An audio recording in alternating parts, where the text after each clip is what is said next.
As if the McCrispy couldn't get any better, Bacon and Ranch just entered the chat. The Bacon Ranch McCrispy, available at participating McDonald's for a limited time. Ba-da-ba-ba-ba. Scott for Scots here. You ever want to grow new grass faster? Kind of like when you press the 2 times playback button on your podcast so you can speed through episodes. Except at Scott's Turf Builder Rapid Grass, you're speeding your way from a thin and damaged lawn to a thicker, stronger one in just weeks. Bit too fast, maybe slow it down. Okay, let's just go back to normal speed. Get a bag of Scott's Turf Builder Rapid Grass today. It grows grass 2 times faster than seed alone when applied at the new lawn rate, subject to proper care. Feed your lawn. Feed it.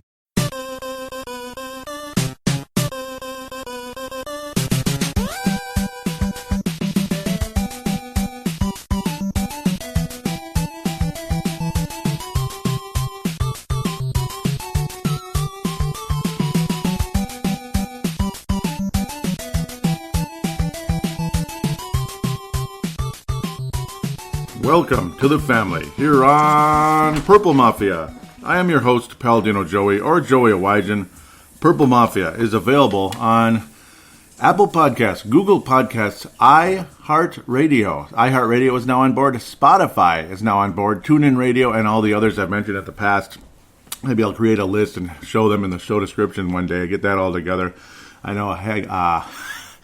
know Wayne Hunt of the Courtside Podcast does that because it's a good idea. Let people know all the different possible ways they can listen to the show. And I'm really happy to announce iHeartRadio and Spotify are now a part of things. Pretty cool. It's just more tentacles, more branches, more branches to the tree of Purple Mafia.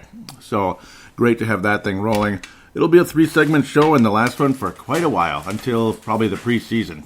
So first segment, Vikings related. Second segment, Super Bowl 54, segment number 3, fan interaction.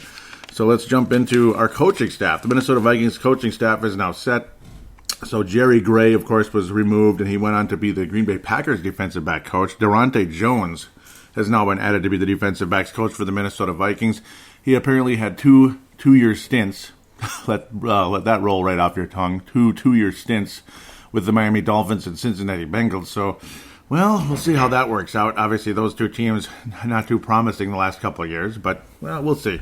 Cincinnati has had some good defenses in the past, and, of course, maybe that's where the connection might come in with Mike Zimmer somehow, some way. But he will be the defensive backs coach for the Minnesota Vikings. Offensive coordinator, well, it's a Kubiak. It's not going to be Clint. It's going to be Gary. Gary Kubiak comes down from the booth, or at least I think he will, and be the offensive coordinator for the Minnesota Vikings. He's done being the...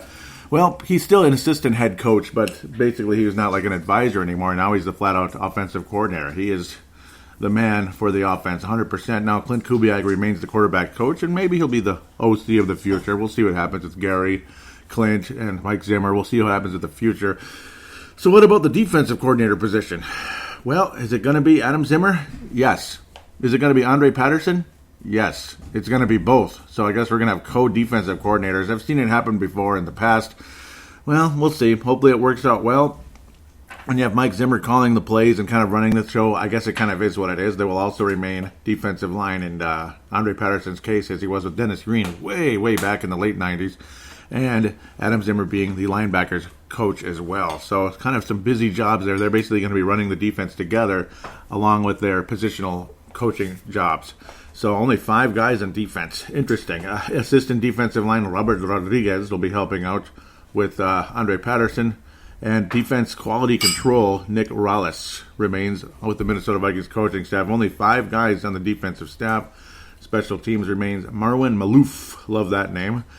Special teams assistant Ryan Ficken. And kicking consultant Nate Kading, the former Charger and other teams out there in the past. So special teams has 3 coaches rather than just one. And hey, it's a lot of players, so I guess it makes a whole lot of sense.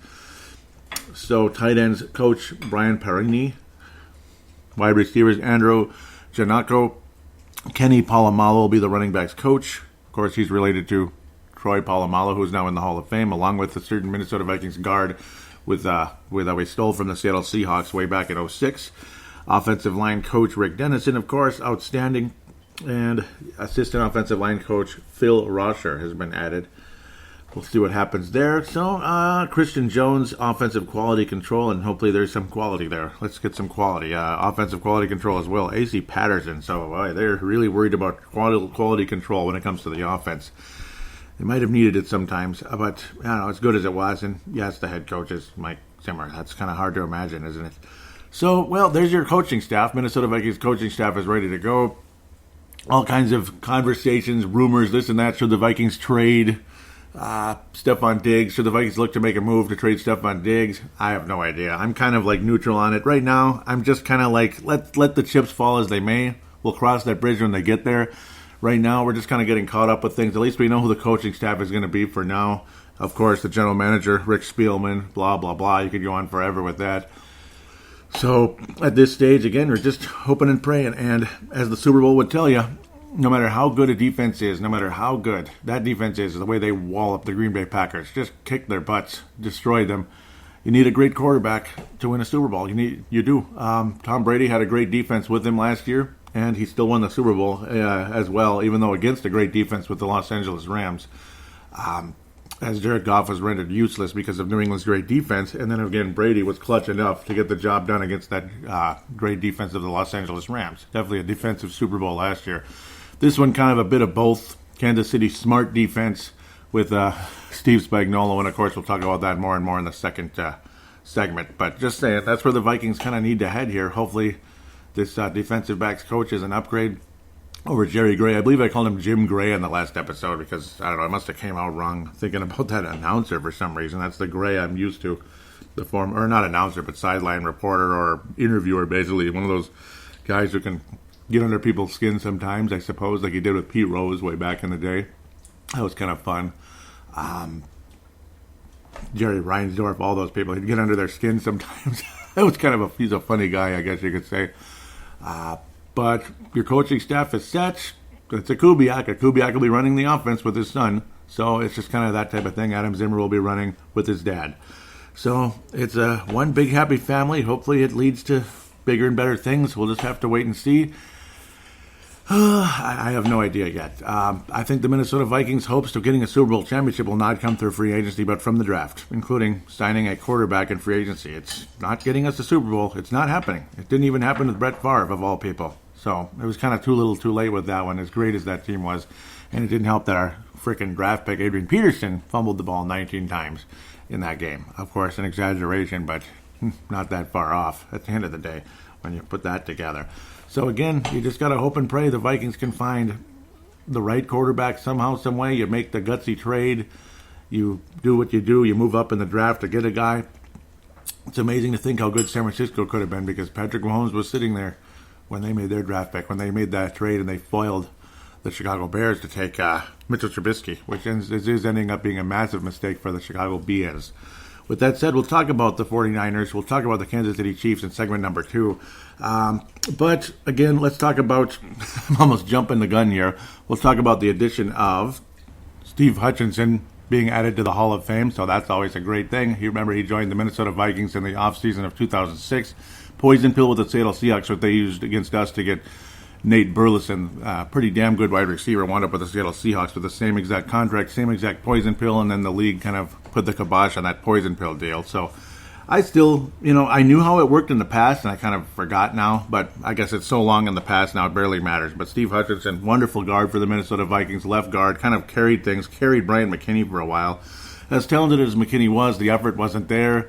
The focus wasn't there. He was just kind of a dope, I guess, at the end of the day when you come back with Brian McKinney, and that's why his career wasn't all that long. Could have been a Hall of Famer, but he's probably not going to be. Steve Hutchinson carried that offensive line for years in a position that's important. Of course, every position on the offensive line is extremely important, but left tackle is the most important, and Steve Hutchinson kind of carried things when it came to Brian McKinney, and Steve Hutchinson on that left side made Brian McKinney look a little bit better than he was because of lack of effort on McKinney's side. Wonderful, wonderful career. I have a feeling he's going to go in as a Seahawk. At least that's how they list him when they say us. Seattle Seahawks, Steve Hutchinson. I hope he goes in as a Viking, but he probably will go in as a Seahawk. That's just my guess. We'll still have to wait and see. If he won a Super Bowl with Minnesota, he would have gone in as a Viking. He went to the Super Bowl with the Seahawks, though. And later on in his career, he had shoulder issues that kind of hampered him, and eventually that was kind of all she wrote. He would miss time, he would play injured, this and that, and he just wasn't as good at the end because of all that. When you're basically playing with one arm, because your shoulder is obviously crucial when pushing in that offensive line the way you do. But wonderful, wonderful career, wonderful addition to the Minnesota Vikings offensive line that helped quite a bit. It's just too bad he was kind of sort of by himself sometimes, and that's why Brett Favre got mauled quite a bit.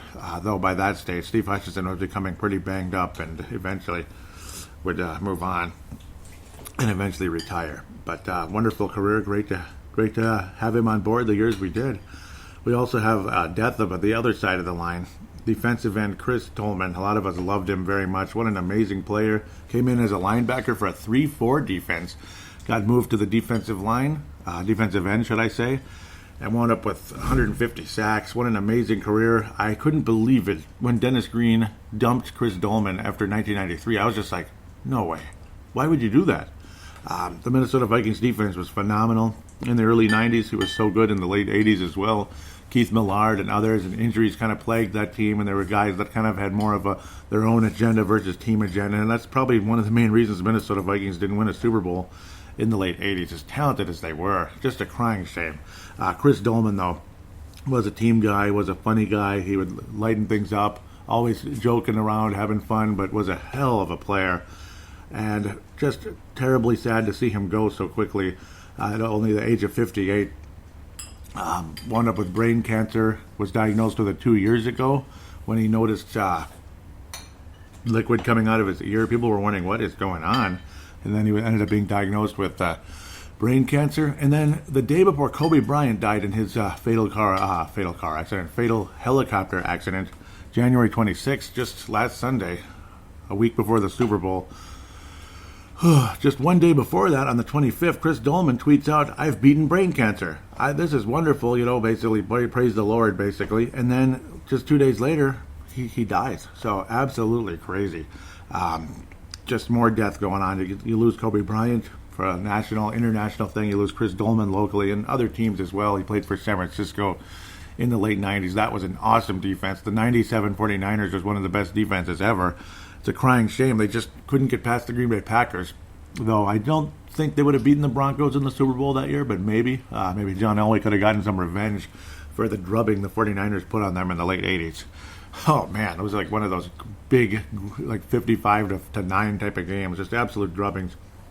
But Chris Dolman, a part of some really good teams in those good old days. And then he came back in 1999, one more year, after he left the 49ers, wound up with Minnesota as a free agent, was a little teeny bit out of shape, but then later in the year, he got back in shape again and started getting some sacks, and he really helped out that 1999 Vikings team that unfortunately ultimately would succumb to the best offense ever, I guess you could say. They lost the St. Louis Rams.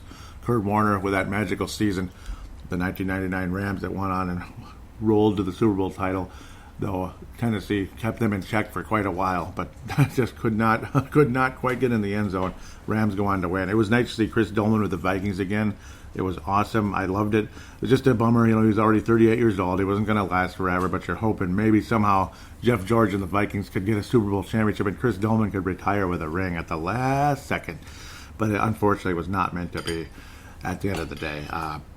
Loved this guy. He was one of my favorite Vikings when he was on the team, of course, and I followed him with Atlanta and San Francisco, and I was rooting for him all the way. Didn't hate the Falcons yet. And Chris Dolman was on the 49ers in 98, so unfortunately his last year with them. But he wore that number 56 just like Lawrence Taylor.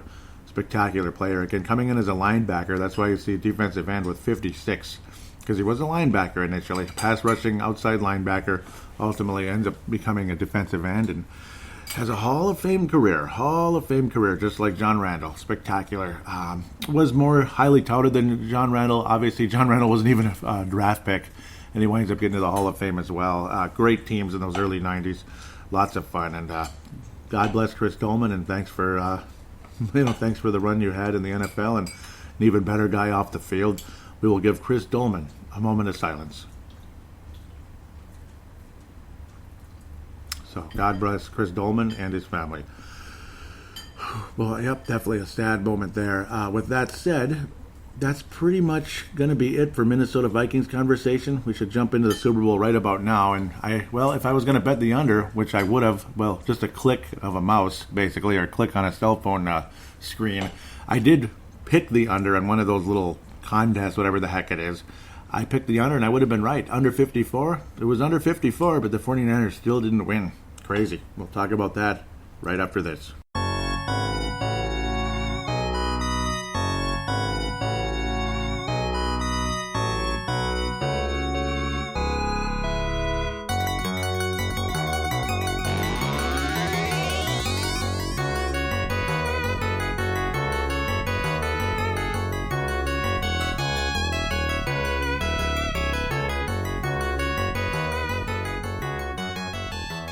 And we are back here on segment number 2. We're going to look at the Super Bowl.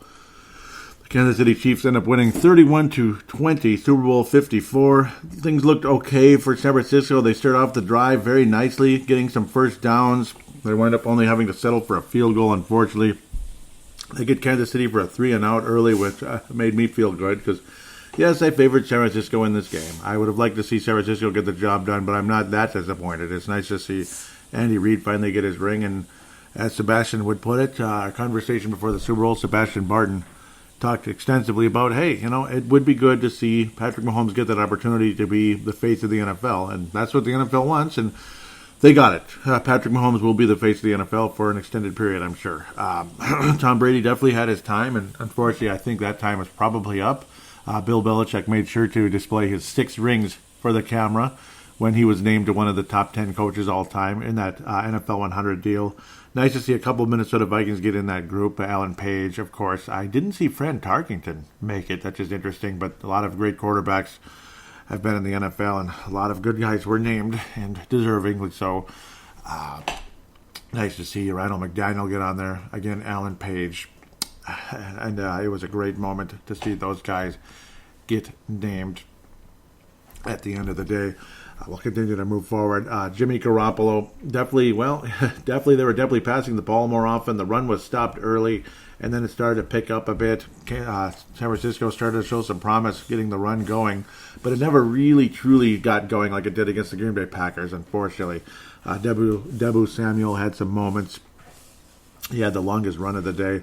Raheem Mostert still ran almost 5 yards a carry, but there were a couple of moments where it was 2 yards and a cloud of dust, as I call it, Tecmo Bowl football again.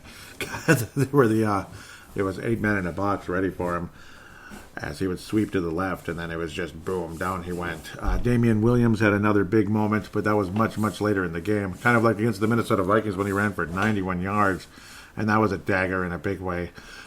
This 49ers defense had Patrick Mahomes struggling for the longest time. They had him struggling, like no touchdowns, 2 interceptions, minimal yardage. It's like this is all a formula for San Francisco is just going to win. They're just going to get the job done. The defense is going to be better, and maybe Patrick Mahomes will get that choke label next to his name, along with Andy Reid, who's has lost a lot of big playoff games. He's won a lot of playoff games. He's had incredible regular seasons throughout his career, but then he just could never get the big one, like with the Philadelphia Eagles in the Super Bowl, and of course multiple NFC Championship games, and last year's AFC Championship game. They just couldn't get it done. Sometimes you just run into a better team, and it kind of is what it is. And other times, sometimes maybe you got to overcome, regardless if it's a better team or not. Philadelphia Eagles could not get past the Tampa Bay Bucks and others along the way, unfortunately for them. They couldn't get past the St. Louis Rams initially back in 2001, but very promising career for Andy Reid back then with young Donovan McNabb. That's just quarterbacks have been Andy Reid's thing. He worked with Brett Favre for the Green Bay Packers. Again, worked with the young Donovan McNabb, and then all these years later got to work with Mr. Patrick Mahomes. Of course, had tons of success with Alex Smith as well. He just knows what he's doing. He's a very good quarterbacks coach. He's been a good tight end coach as well, of course. That's where he was with the Green Bay Packers ultimately, but he did work with Brett Favre as well. Has had lots of success with quarterbacks and just a damn good offense throughout his career. Travis Kelce, massive success with the Kansas City Chiefs, of course. Definitely 2 great tight ends in this game. George Kittle couldn't really majorly get things going in this one, to be quite honest. Kansas City's defense was up to the task. They were. And Steve Spagnuolo did a damn good job like he did with the Giants years ago in the Super Bowl. He's turned out to be a pretty big game defensive coordinator. Kendrick Bourne had a couple of big catches, including one late, that put the 49ers in position to possibly maybe go for that game-winning drive, which Jimmy Garoppolo had a few this year. Fourth quarter drives that ended up leading the Niners to victory, including one against the Seattle Seahawks, and put them in a big position, ultimately to get that number one seed, which helped them get to the Super Bowl. 49ers very much were in position to win this game for an extended period. It was 20-10, a really nice third quarter. Again, they won the coin toss at the beginning and elected to defer. Remember, way back in the day, you'd think that was unheard of back in the day.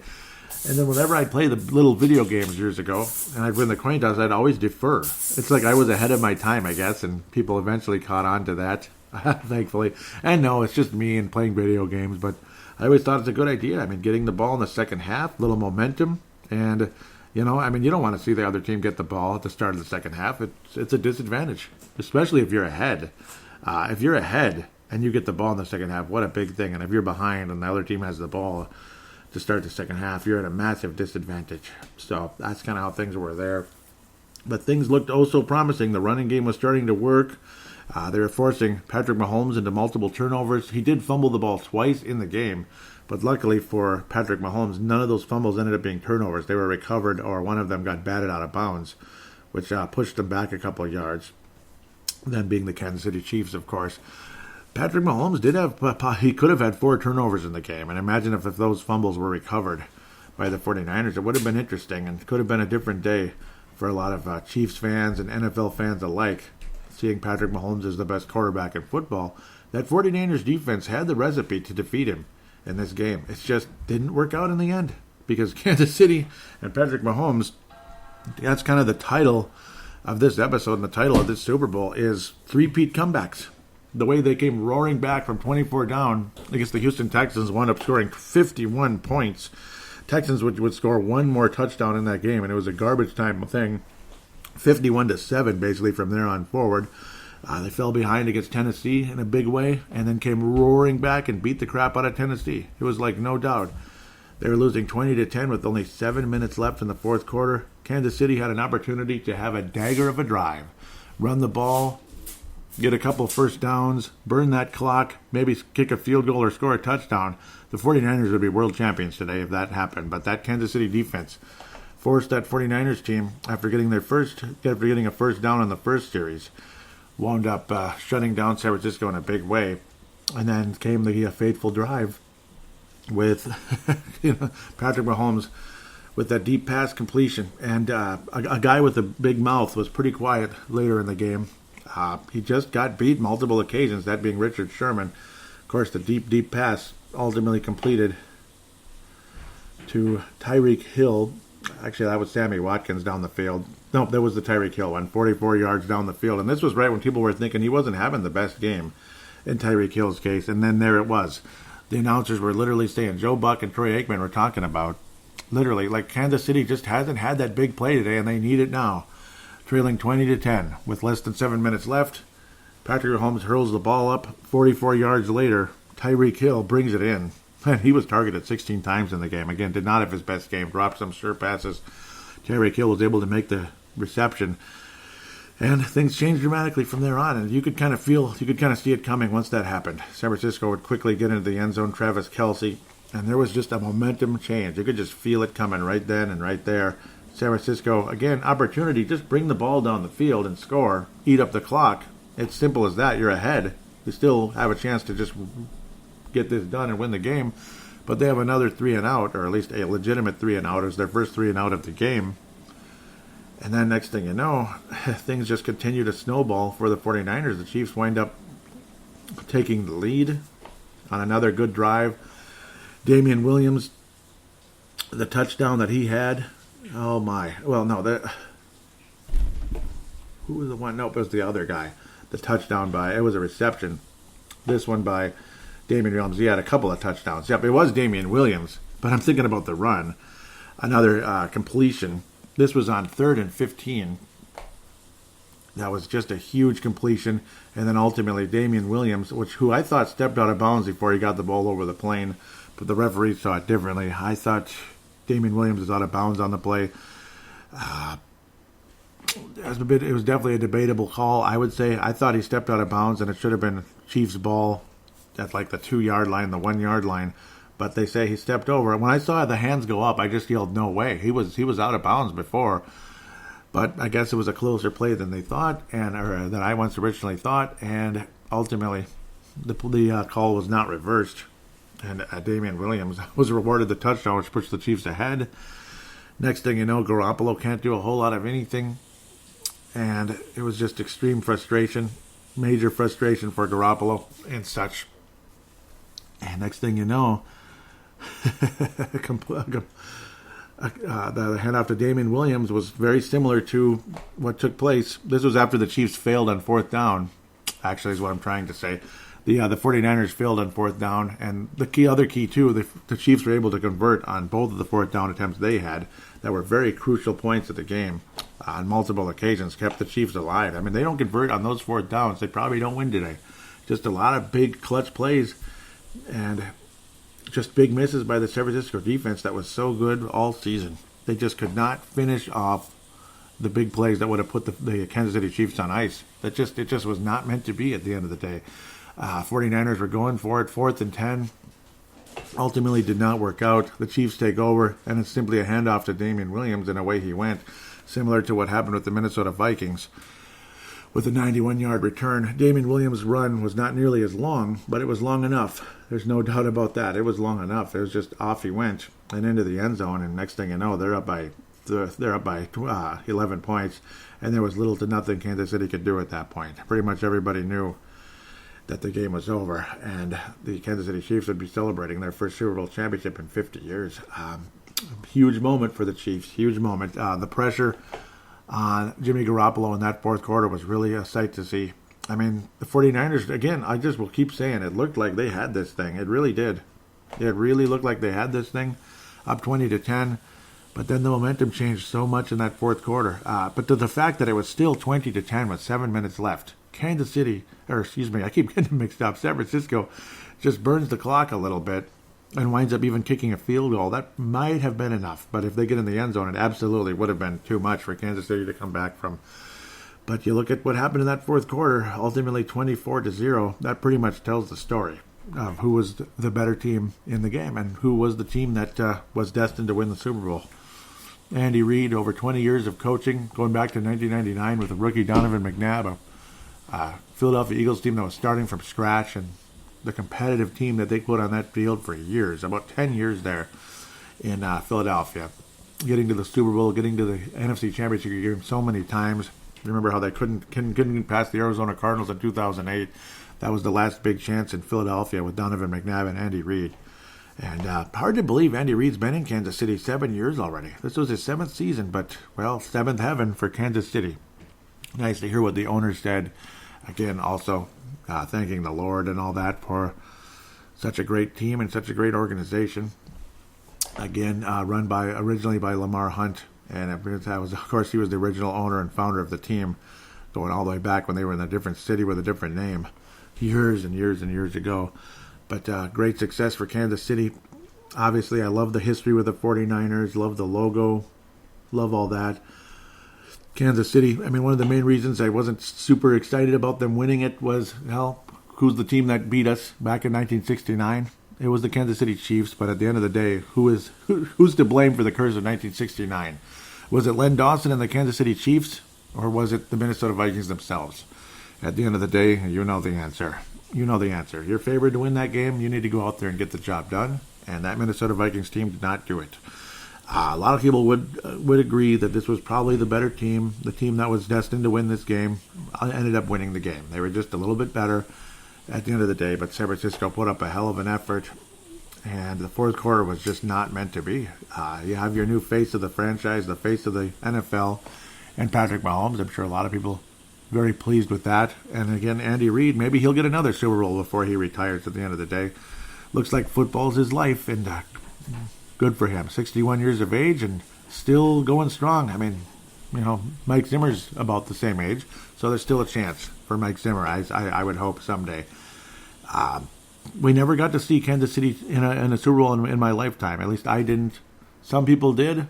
Some people are old enough to remember that Super Bowl way back in 1969. That's how long it's been since the Kansas City Chiefs made it. Again, January 1970, but the 69 season. Every game before that was in 1969, including the AFC title game way, way, way back. Or actually, it was the AFL title game. That was the last year of the AFL and NFL when they officially turned them into conferences and all that. And because everything had merged into the National Football League around that point. And you saw the Minnesota Vikings as an NFC team versus NFL team. Pardon me for the noise there. It's quite remarkable, though, when you consider Kansas City, the adversity they faced this year. They started things out nice. Patrick Mahomes gets hurt. They lose a couple games. The record was just not there. It looked like they might end up with the 3rd seed, maybe even the 4th seed. Then they still somehow, some way wind up with the number 2 seed because the Patriots lose a game to the bleeping Miami Dolphins at the end of the year. And the Kansas City Chiefs, who I originally had picked to be the number 1 seed and the Super Bowl champion versus the New Orleans Saints. So I did pick the Chiefs back in August. Listen back to the season preview. I picked the Chiefs to win the Super Bowl. I did. I was actually surprised I was picking them. I'm like, I'm actually picking the Chiefs to win the Super Bowl. And then it's like, no, I'm going to be way off. It's going to be like maybe New England again, or it's going to be somebody totally different like San Francisco, or the frickin' Packers, or maybe the Saints. Who knows? But at the end of the day, maybe the Saints. Wouldn't that have been crazy? But at the end of the day, it ended up being right. Unbelievable. My original pick ended up being right, even though it was way off. And I thought it was going to be Baltimore the way things were going for so long. By about 10 or 11 games in, I thought it was for sure going to be Baltimore. But ends up being the Kansas City Chiefs after all. They end up overcoming the injury from Patrick Mahomes, a dislocated kneecap. That just sounds nasty. Only misses 2 weeks. One of them to the Minnesota Vikings, or versus the Minnesota Vikings. The team did struggle for a while. Matt Moore, at the end of the day, was, well, frustratingly good enough against the Minnesota Vikings, and I'll continue to say that game helped the Kansas City Chiefs get the number 2 seed. It helped them greatly, being able to overcome the Minnesota Vikings and the fact they were in Arrowhead. That's a stroke of luck because the Vikings never win there. And Kirk Cousins was just awful in that game. And the Kansas City Chiefs defense and Steve Spagnuolo and disguising this play, disguising this blitz, and having guys drop back into coverage and forcing Kirk Cousins into interceptions and turnovers and all that good stuff, and pass rushing as well. It was kind of similar to what happened with Jimmy Garoppolo. Steve Spagnuolo knows what he's doing. He's a hell of a defensive coordinator. And Honey Badger, obviously one of the great players. He was revving up his team. He was pissed off in the sidelines when it was 20-10. It looked like the Chiefs might actually lose this game. He was furious, basically saying, "Step it up, guys," basically, probably with a few other profane words. And Kansas City would not allow another point after that. At the end of the day, Honey Badger, nice to see him get a championship after he was on some not-so-good teams with Arizona. Though at the beginning of his career, Arizona was still pretty decent. But not too long after that, as they say, not for long, Arizona was not good anymore, and they haven't been good ever since. Honey Badger, nice success in his first season with Kansas City. Brings home a Super Bowl trophy, or Super Bowl ring anyway. And, well, awesome. Patrick Mahomes, just 3 years into his career, only his second year as a starter. Incredible. Second year as a starter, wins the Super Bowl. And he's the first, the youngest quarterback or player in NFL history to bring in an MVP award. Pretty amazing at 24 years of age. Good for him, Patrick Mahomes, at the end of the day. Definitely an amazing run. Just 24 years of age for Patrick Mahomes, and he's already a Super Bowl champion, and the sky's the limit. We'll have to wait and see what happens. I'm glad he doesn't have that arrogance that some guys have when they have early success in their career, and they just keep the arrogance forever. I hope and pray that's the case with Patrick Mahomes, that he will not, that he will continue to, be what I see as a guy that's just, he loves the game, he's passionate about it, but he's respectful. He's not looking for the next moment to show somebody up. It's just celebrating with his teammates, and then that's it. It's not about showing somebody up and, dancing and shimmying down the field or shimmying down the court like a Steph Curry type. Love what Patrick Mahomes has brought, love his attitude, and if he's the face of the NFL going forward, so be it. I have no real problem with it. I wish it was a Minnesota Vikings quarterback and winning Super Bowls. I wish the Minnesota Vikings could have gotten lucky that way, but hopefully that day will still come. Luckily, Patrick Mahomes is in the AFC. That's a good thing. It's amazing to think, though, the San Francisco 49ers, the same year that Patrick Mahomes was drafted, how they got they're bragging like, yeah, we foiled the Bears into taking Mitchell Trubisky, and we got more pieces and more picks in that draft, which helped their defense. Of course, John Lynch was a defensive player. That's their general manager. He was a safety for the Bucs and Broncos over the years. Boy, imagine if Patrick Mahomes wound up with the San Francisco 49ers. Just like imagine if Aaron Rodgers wound up with the San Francisco 49ers years ago. So multiple opportunities for the 49ers to get their next Joe Montana, Steve Young. And as good as Garoppolo is, he's a good player. They're still waiting. They're still waiting for that next Montana Young. Unfortunately, Green Bay wound up with with entire careers of Favre and Aaron Rodgers, their entire career. Steve Young was already a veteran by the time he had taken over as the starting quarterback for the San Francisco 49ers, so it wasn't nearly as long-lived as it could have been. Like Green Bay with about 30 years of excellent quarterback play now, dating back to 1992. Kansas City has definitely had a lot of good quarterbacks over the years as well, and of course rebounds off of San Francisco like Joe Montana, Elvis Gerbach, who was not good. Montana was good, but very old. And then, of course, Trent Green was excellent for a considerable amount of time. They just didn't bring it home. Ultimately, their defense wasn't real good. Their offense was outstanding. That was in the Dick Vermeil days. Outstanding offense. And then you bring in Andy Reid years later. Wind up with Alex Smith, who did a hell of a job for a couple of years. And now Patrick Mahomes, and they're world champions. So congratulations to them. Congratulations to the city of Kansas City bringing home their second world championship in about 5 years here. Kansas City Royals, about 4.5 ultimately.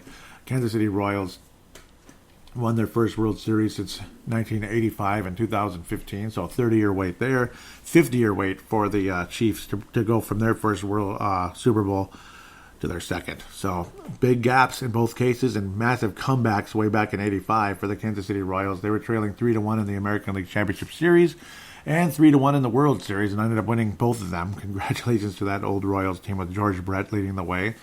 And this team pulled off back-to-back-to-back comebacks to win the Super Bowl and ultimately defeat the Houston Texans, Tennessee Titans. Funny, Houston Texans, Tennessee Titans. It's just crazy to imagine that's who they played, and they were down by as much as they were. But hey, those teams overachieved, and they did a good job. They did a damn good job. And Kansas City ultimately gets San Francisco trailing by 10 with only 7 minutes left. Very, very impressive. A lot of teams might have succumbed in that situation, but not the Kansas City Chiefs. And that's why they're world champions today, because they overcame so many different obstacles during the course of this season. Injury to Patrick Mahomes, possibly losing home field advantage. They still got home field enough and wound up having it in the AFC title game because the stroke of luck with the Baltimore Colts. No, I'm just kidding. The Baltimore Ravens getting crushed by the Tennessee Titans the way they did. And that helped the Chiefs so much to ultimately bring it home. Go back to their first Super Bowl in 50 years, and now they're 2-1 in the Super Bowl. They went to the first Super Bowl against the Green Bay Packers way back in '66. Bart Starr victorious, of course, in that one. And the Chiefs now have a winning record in the Super Bowl thanks to the Vikings and the 49ers at the end of the day. With that said, I will now bid adieu to the 2019 season. This was my 29th Super Bowl that I was able to watch. Too bad I didn't see the Niners more in the 80s. I just got to see like videos and such over the years, and of course the great drive by Joe Montana against the Cincinnati Bengals. I was old enough. I just didn't watch football as much as I did back then. But since 92 ultimately, this is my 29th Super Bowl now, and my 13th covering it. My first year was with paladinolive, and the last 12 have been with Purple Mafia. It's been an unbelievable pleasure covering these games and watching them and talking about them and just having a conversation with you, the listeners, about these games and these great players that have come and gone over the years. Eli Manning, my first Super Bowl to cover on Paladinolive, is now stepping away after pulling off that amazing feat, the miracle, basically. An incredible play. And, well, here we are all these years later, and Kansas City Chiefs finally made it to the Super Bowl again and brought it home again. With that said, we'll take a quick break and get to what you guys have to say in fan interaction.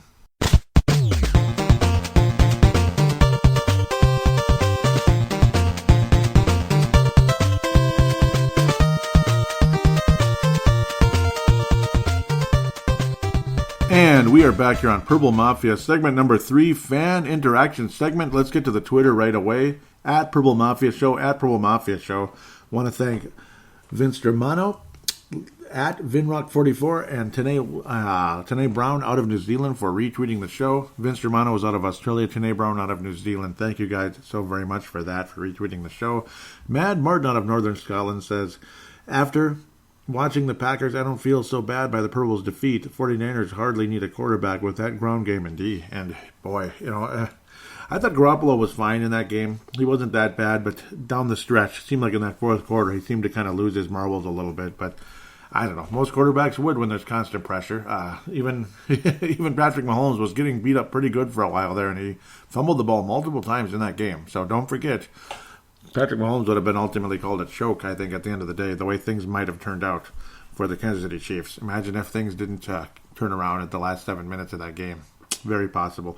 Sam Gupta, out of California. I am so sorry. Sam Gupta out of California and Mad Martin out of Northern Scotland both liked the most recent episode, Sea of Red, episode 313. Not too much activity. Malcolm McSween, also out of California, retweeting the show later on. Thank you for that. That's awesome. I think there's a couple tweets from Mad Martin way up there. He got kind of busy for a minute there. Yep. So, gets kind of... Where did it go? Okay, Mad Martin was saying still held them to the field goal. Let's see, what was I saying? He was replying to crucial couple of fourth downs not stopped by San Francisco. And yep, Mad Martin says, but still held them to the field goal. That was huge. Yep, and that was huge for San Francisco early on. That's why they had a chance to win it. I was saying, now this is starting to look like the 49ers I remember the last couple of weeks. That was, again, being able to run the ball the way they were. It was pretty impressive. Mad Martin says, and I don't like it. So apparently he was rooting for the Chiefs. And that was it pretty much. As for the halftime show, I'll mention this because I think Mad... I'll wait till I get to the Facebook page here in a second. I'll let that come. Yeah, I'm not a fan of any of that stuff. But Facebook.com/Purple Mafia Show, Facebook.com/Purple Mafia Show, and then MN Vikings Haven. MN Vikings Haven is another Vikings Facebook page, like fan page, founded by Trevor Wicker, and ultimately at the end of the day, thank you very much for allowing me to post links to the show, and I encourage my listeners to go and check out that page and interact on there as well. But don't leave Purple Mafia if you could. That would be great. So, Facebook.com/Purple Mafia Show. We continue off with the last episode's post, Sea of Red and all that. Mark Carlson, let's click on this so I can get everybody. It always says most relevant. Well, they're all relevant. Mark Carlson out of Iowa says, listening Monday afternoon as I drive around, looking for some parts for my snowblower that broke down cleaning up the recent blizzard here. Hey, I agree, Joey. It feels like a long way off. It does. Cousins is good, but he needs a lot of talent around him. And it seems we have some of that special talent indeed, but not enough. And that goes team-wide. Where is that shutdown run defense? We had one once not that long ago. It does just feel so far away still. So as I write that here, who thinks next year is our year? I'm still proud, like Gerald String and Dave Hickey. I love this team, but like you said in this episode, Joey, you have to beat the Packers, especially at home. And if not, then nothing changes, even if all the players' names do. Thanks for putting this episode together, Joey. I love playoff football, and I think I will cheer for the Chiefs. Skull Mark from Iowa. And yes, I got to think a lot of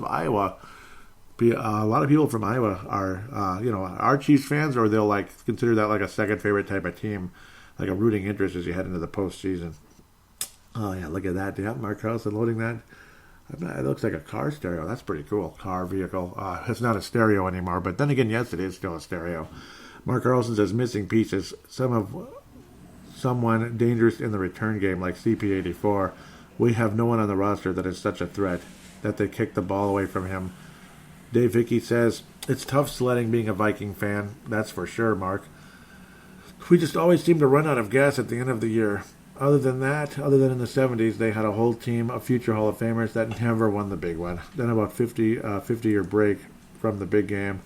A few sniffs here and there. Then the special teams lets them down in 2 big playoff games, including the Zimmer era. I don't see us going to the big game anytime soon. There is going to be a huge amount of movement this offseason. A lot of free agents on our team are going to be gone. We have to keep Anthony Harris, though. He is one of our special players. We need a super draft to be back into consideration. And with Rick Spielman and his hit-and-miss drafts at the controls, I don't see that happening. Great post, Dave Hickey. Great post, Dave Hickey. Mark Carlson showing in the car stereo there, like a computer stereo. Pretty cool. See you, Red, TSS, Purple Mafia, Minnesota Vikings show. Thank you. That is awesome. Appreciate that very much. He's playing it in that beautiful car stereo. I wonder how that one... How did that load on there? I wonder if was that an application or was that just loading from the smart device there? Possibly. I'm not sure. But yeah, if you can, let me know. Interesting. I wonder if that was a specific application you loaded up there. So we move forward. Yep, and I was saying how not long after that, I had posted that iHeartRadio had received my request, and that'll take about 2 weeks. And yeah, Mark Carlson was saying, that's awesome. Brent Jacobson was saying, hoping they accept you. Dave Hickey, best of luck. Joey, Kurt back out of White Bear Lake says, oh my God, congratulations. And Tanae Brown is saying, awesome stuff, mate. And yep, it eventually did get there. It took a little while, but about 2 weeks. And now iHeartRadio is official for the Purple Mafia show. Of course, you can go to Spotify, TuneIn Radio, Apple, and Google Podcasts, either one of them. They all work, and whichever one you prefer is a good deal. It's just another branch, possibly. Maybe people that only use those apps will join on board now. We'll see what happens. They'll see the show. It's going to be a slow burn, though. I don't expect a big jump or anything right away. Maybe in time, though. It's a slow burn that helps. Just like Google Podcasts, I do think greatly helped the show. I do believe that, because not everybody had, because obviously not everybody uses iPhone, and you shouldn't have to use the iPhone to listen to the show. There were other applications that maybe people didn't like them as much. I don't know. But, I mean, I still recommend them if you want. Double Twist and Stitcher are, to name a few. Of course, Google Play Music is out there as well with Purple Mafia. So, let's see. I was officially on TuneIn Radio. So a lot of stuff happened since the last episode. Purple Mafia is now on TuneIn Radio. Mark Carlson was saying, I can now listen on my smart TV in the kitchen. Fantastic. And yep, there you go. So TuneIn Radio for your kitchen. But if you do, please download the show first if you can. That actually shows up better than streaming it. I think streaming it doesn't even count as like a listen, which is really dumb. I mean, you can do that, but it wouldn't count as a download, though. That's the one thing. I'm not sure otherwise how it would work, but, well, it's helpful to the show. And here's the thing with Anthony Harris. Adam Rank of NFL.com was basically saying the guy the Vikings most likely don't want to lose. He's the guy you don't want to lose is Anthony Harris. He was saying consistently overlooked. Harris rarely misses a tackle and is a pretty good ball hawk, having posted 9 interceptions over the last 2 seasons. If the Vikings allow him to walk as a free agent, he'll be considered one of the top players available, maybe next to Amari Cooper. If Minnesota is going to remain competitive in the NFC North, this team needs to hang on to players like Anthony Harris, and I agree 1,000% there. Gerald String out of Nebraska says, agreed. And, yep, it's that simple. Yeah, they got to keep Anthony Harris. Then, of course, the news came out that Gary Kubiak was the offensive coordinator. Named the offensive coordinator, Jerry Hicks out of St. Louis, says, nice. So, yep, I agree there. Not a whole lot of conversation, but thank you for that. And now I was announcing that Purple Mafia is on Spotify. So it's TuneIn Radio, Spotify, and ultimately iHeartRadio. So 3 major links to 3 major publications now Purple Mafia is available on. So that's good. Spotify, a big one. Love Spotify. It's real good out there. It's on every Android phone. And you can get it on Apple phones too if you like Spotify more than Apple Podcasts, because sometimes Apple Podcasts is pretty damn faulty. So Spotify is a nice option otherwise. And, of course, iHeartRadio as well. And TuneIn Radio. Could go on forever. It's nice to have them on board, though. And there it is. I was saying my apologies if this was late. I thought I posted it already. Thoughts. And this was, again, Adam Zimmer and Andre Patterson being named co-defensive coordinators.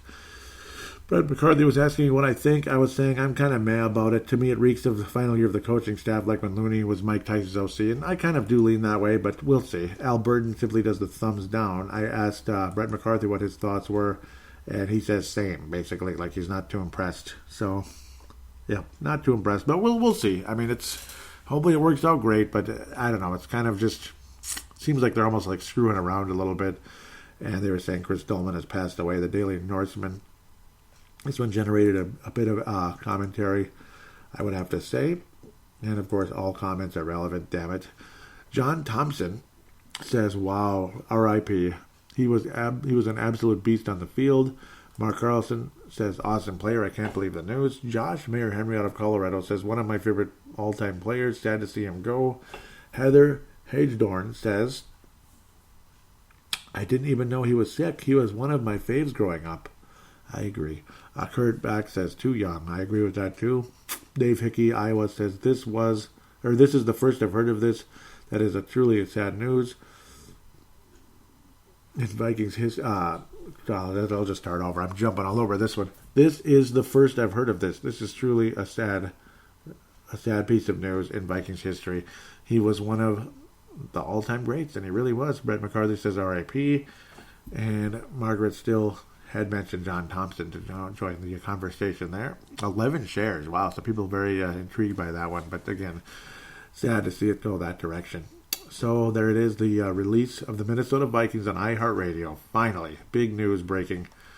Like about a week ago there. A little less than a week, I guess I'd have to say, on January the 30th. Tanae Brown says, awesome, mate. Again, out of New Zealand. Hopefully this brings your podcast to a larger audience. Definitely deserves it, and I appreciate that so much. Mark Carlson says, guess what I can find on my smart speaker. Yeah, it's so awesome. How handy is that? And yes, it is handy. And Brent Jake says, I'm super happy to see this, Joey Wygen. Congratulations, and thank you so very much, Brent Jacobson. Other than that, there is, the Steve Hutchinson conversation. There actually was no conversation, just a bunch of likes, which is fine, I suppose. It happens when it's an O-lineman. And then you get the Super Bowl thread, which is very quiet, unfortunately. Mark Carlson says, I can't believe it's a tied game at halftime. Very, very good game so far.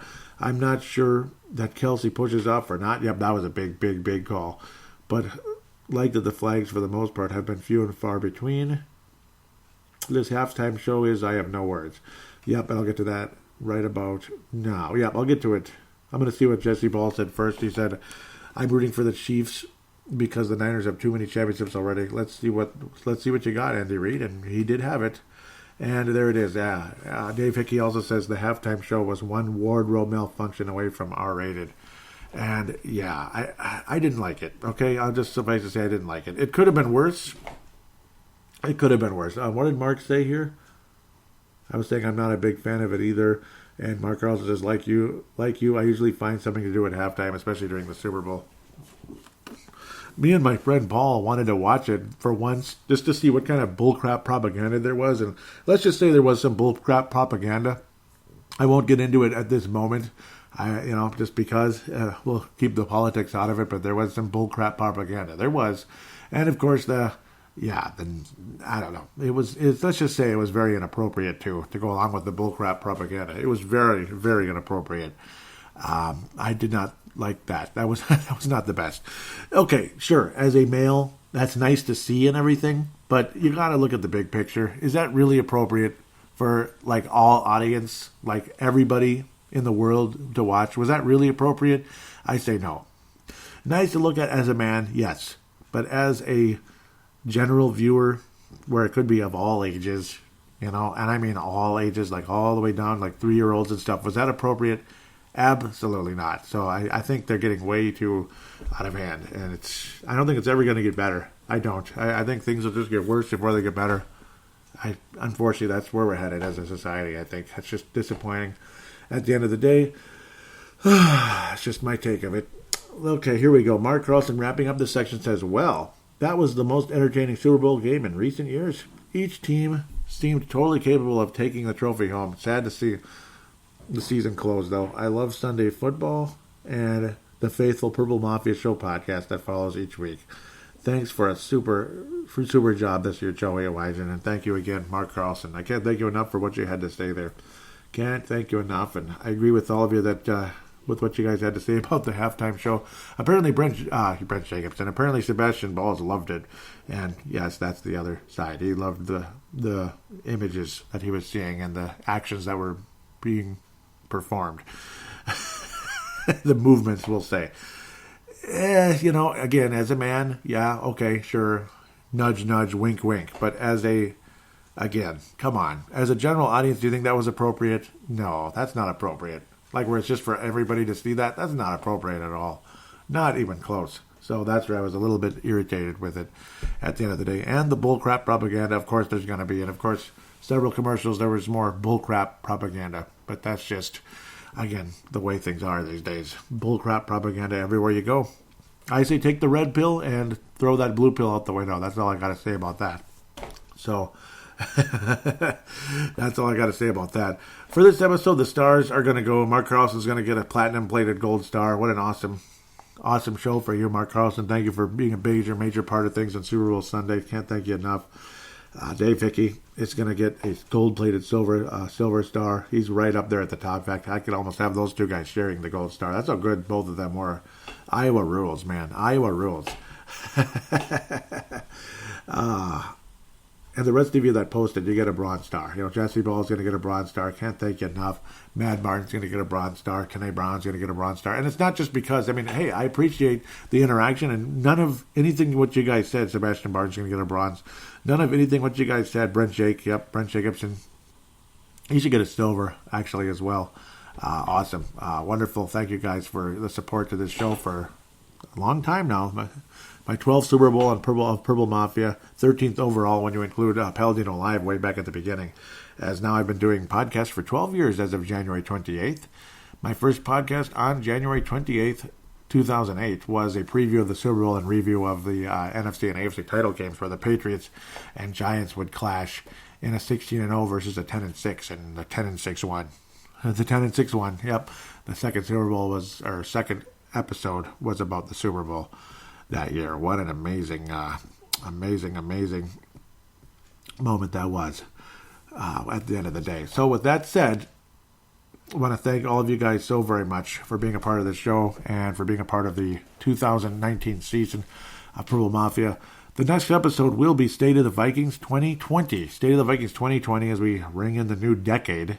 And of course, I'm going to want to hear your guys' most valuable player, biggest disappointment, biggest surprise. I'll post a thread on Facebook probably right about now, right at the end of the show. I'll post a thread about that, and you guys can list your MVP, biggest disappointment, biggest surprise, and why, basically, in the thread. And that'll be a major part of State of the Vikings 2020.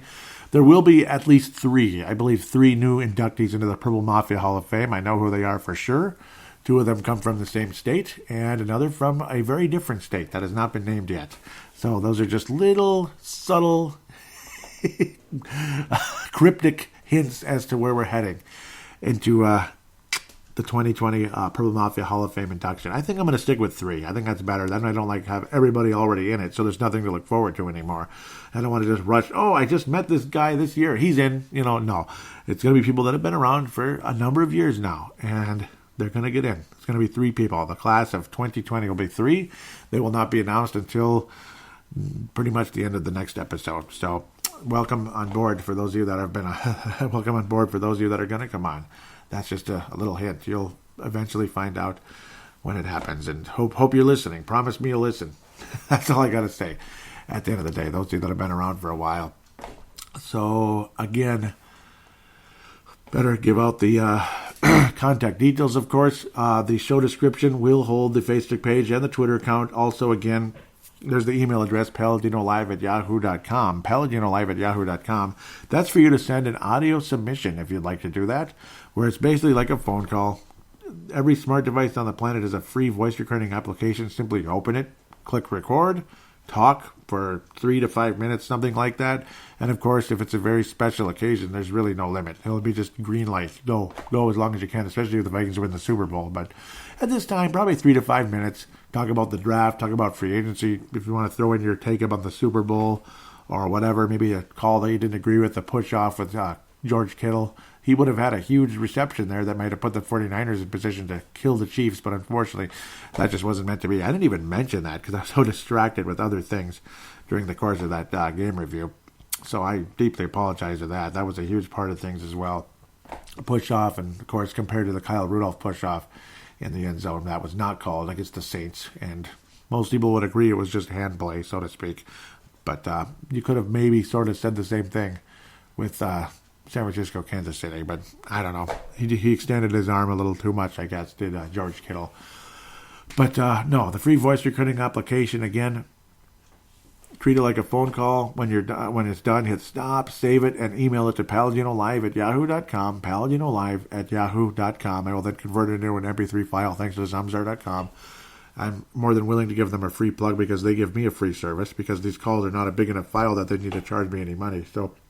But if you need to convert major files and such on a regular basis, then you can sign up for a monthly subscription with Zamzar.com. With that said, again, thank you again for listening. God bless all of you, and we'll be back in a couple weeks. It'll be a little while. It'll be a short hiatus. Probably don't want to wait too long. Get to that State of the Vikings 2020 as we look into free agency and draft and blah, blah, blah, and hope to bring this team finally to seeing purple, gold, and white confetti coming down from the skies, and hearing that beautiful, beautiful Vince Lombardi presentation song as they walk down the aisle with that trophy, and guys wearing purple and gold jerseys are touching that trophy. Hopefully that day can come sooner than later. Hopefully this draft can get us there at the end of the day. So we'll talk to you in a couple weeks. Until then, take care and God bless.